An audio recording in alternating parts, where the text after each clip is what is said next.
신명기 28장 38절에서 48절의 말씀을 보도록 하겠습니다. 오늘 이 말씀을 가지고 오직 살 길은 하나님뿐이다, 오직 살 길은 하나님뿐이다 라는 제목으로 같이 은혜를 나누기로 원합니다. 우리는 고난이라는 이야기를 자주 씁니다. 고난을 견디어야 된다, 고난을 인내해야 된다라는 말씀을 많이 하곤 합니다. 고난이라는 것은 뭡니까? 의인이 받는 것입니다. 말씀을 따라서, 하나님의 뜻을 따라서 살다가 세상과 또 여러 가지 많은 영적인 공격을 받아서 어려움 중에 처하게 되는 것을 고난이라고 말하죠. 그러나 우리가 죄를 지었습니다. 우리가 허물이 있습니다. 그로 인해서 어려운 일을 겪습니다. 그건 정화의 과정인 거죠. 그때는 해결하는 방법은 회개밖에 없는 것입니다. 우리는 가끔 이것을 혼동할 수가 있는 거죠. 고난을 받는 것이 아니라 징벌을 받고 있음에도 불구하고 징벌을 고난으로 생각하고 그냥 견디기만 하려고 그래요. 징벌은 어떻게 해야 돼요? 회개하셔야죠. 돌이켜야 됩니다. 하나님께로 나와야 됩니다. 예수 그리스도의 보혈을 의지하고 돌아와야 돼요. 견디는 것으로 끝내서는 안 돼요. 돌아와야 됩니다. 자신의 죄를 회개하고 주님의 보혈로 정결하게 만들어갈 필요가 있는 것입니다. 이 본문을 가지고 계속 신명기 28장을 설교를 해야 되나, 설교를 준비하면서 항상 고민이 됩니다.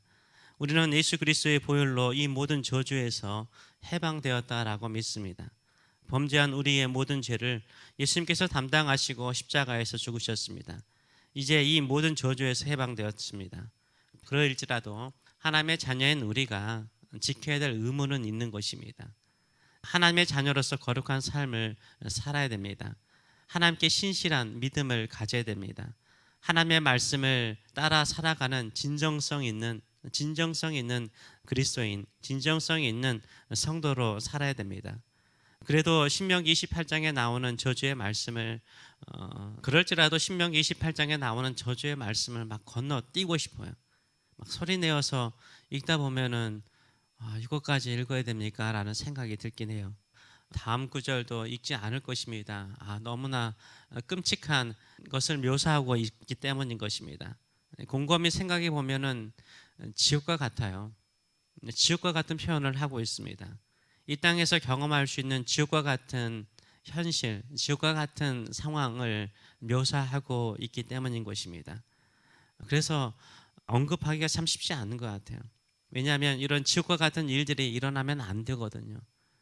이런 지옥과 같은 일이 생기지 않기 위해서는요, 더 깨어서요, 신실하게 하나님을 섬기고 주의 말씀을 따라 살아야 됩니다. 우리는 주의 말씀이, 하나님의 말씀이 가는 곳까지 가고요, 하나님의 말씀이 쓰면 같이 쓰고요, 하나님의 말씀이 돌진하면 우리의 인생을 돌진하며 그 말씀을 따라 살아가시는 저와 여러분 되시길 축원합니다. 주님의 말씀은 우리를 죽이고 우리를 기죽게 하고자 하는 말씀이 아닙니다. 주님의 말씀은 우리를 살리고자 하는 거예요.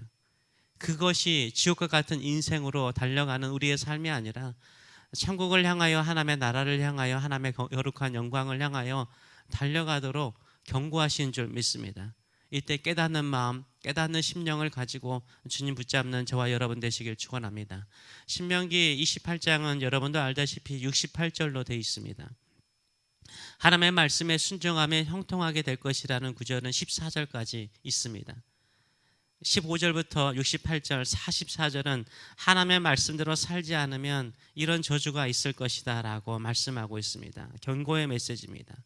저주의 메시지가 80%를 차지하고 있습니다. 묘사와 표현들이 거의 지옥을 표현하는 것 같습니다.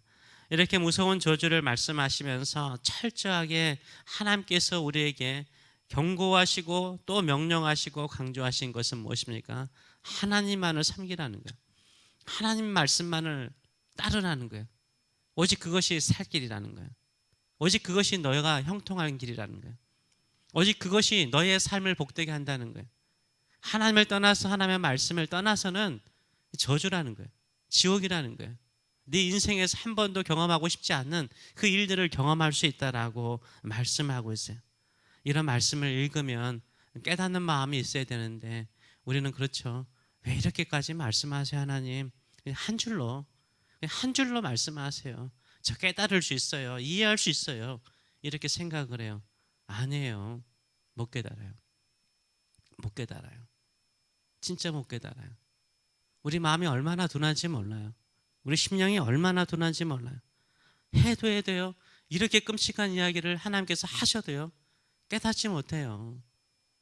듣는 귀가 없어요. 듣는 귀가 없어요. 그렇기 때문에 이렇게 강조하시는 거예요. 강조하시는 거예요.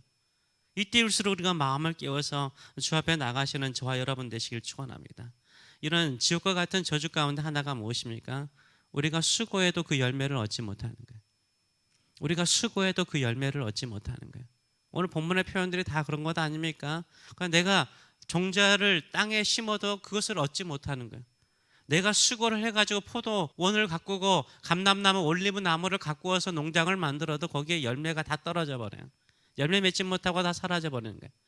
내가 자식을 낳아도 그 자식이 포로로 끌려가서 자식과 함께 삶을 누리지 못하는 거예요.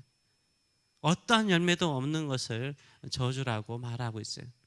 하나님을 떠나면 열매 없는 인생, 결과가 없는 인생 된다라고 말씀하고 있어요. 아담이 타락하고 난 이후에 주어진 저주가 무엇이었습니까? 창세기 3장 17절에서 19절의 말씀을 보게 되면 아담에게 이르시되 내가 내 아내의 말을 듣고 내가 네게 먹지 말라 한 나무의 열매를 먹었은즉 범죄한 거죠.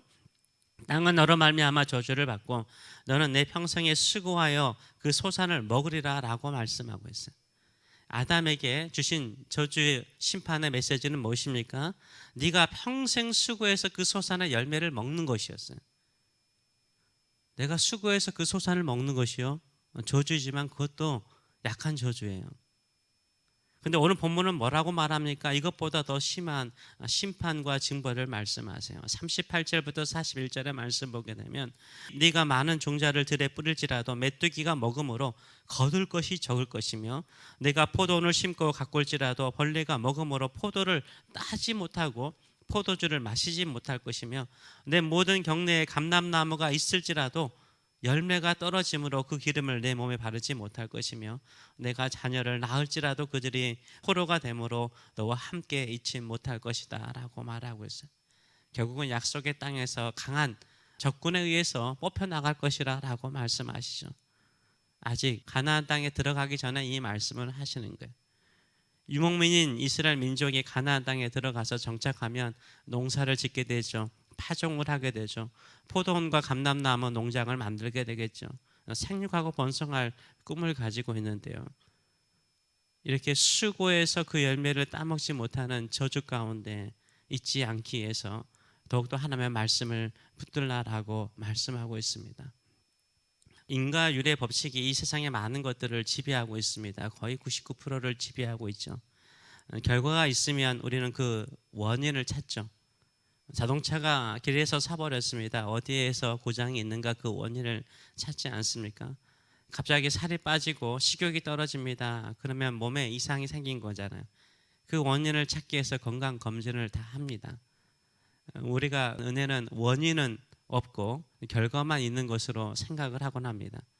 근데 은혜는요, 원인이 없는 것이 아닙니다. 은혜는 원인이 내가 아닌 거예요.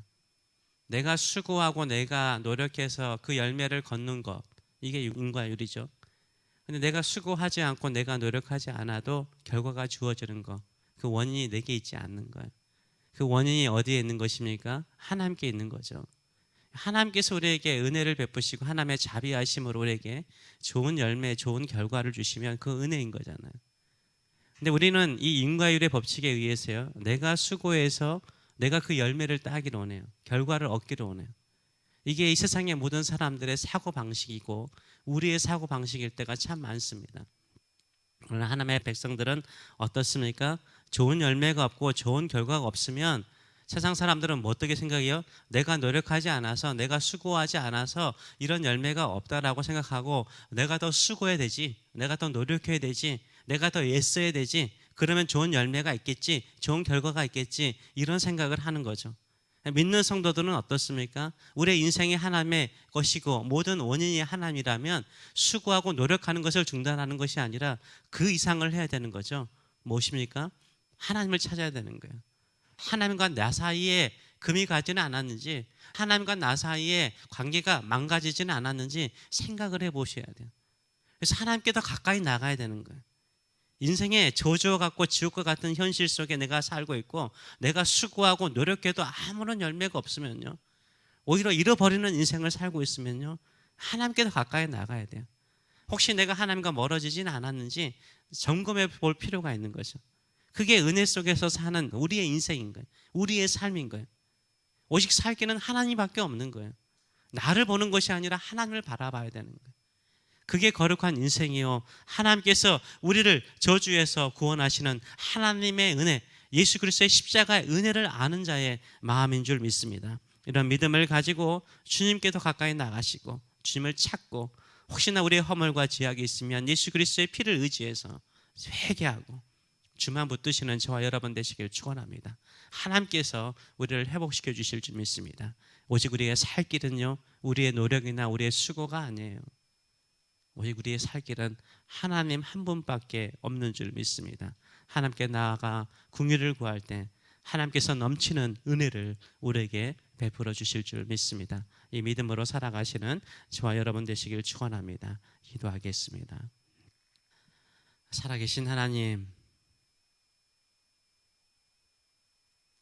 살아계신 하나님, 우리가 수고하고 애써도 아무런 열매가 없고 오히려 더 최악의 지옥과 같은 상황에 주어질 때, 혹시 우리의 허물이, 우리의 죄악이 하나님께 나아가지는 못하게 하는지, 끊임없이 목이 고든 백성처럼 계속해서 내가 수고하면 되지, 내가 노력하면 되지, 내가 애쓰면 되지, 그러면서 하나님을 멀리하고 하나님의 말씀을 멀리하고 더 세상 속에서 수고해도 헛된 인생 살지 않게 하여 주시고, 더 주님께 가까이 나가는, 나의 살 길은 오직 하나님 한 분뿐이오니 주께 더 가까이 나가는, 주님 더 붙드는, 주의 은혜 붙드는 풍성한 은혜를 베푸시기를 기뻐하시는 하나님의 품을 향하여 달려가는 하나님의 백성, 하나님의 자녀들 되게 하여 주시옵소서. 오늘도 그 마음을 가지고 주께 나갑니다.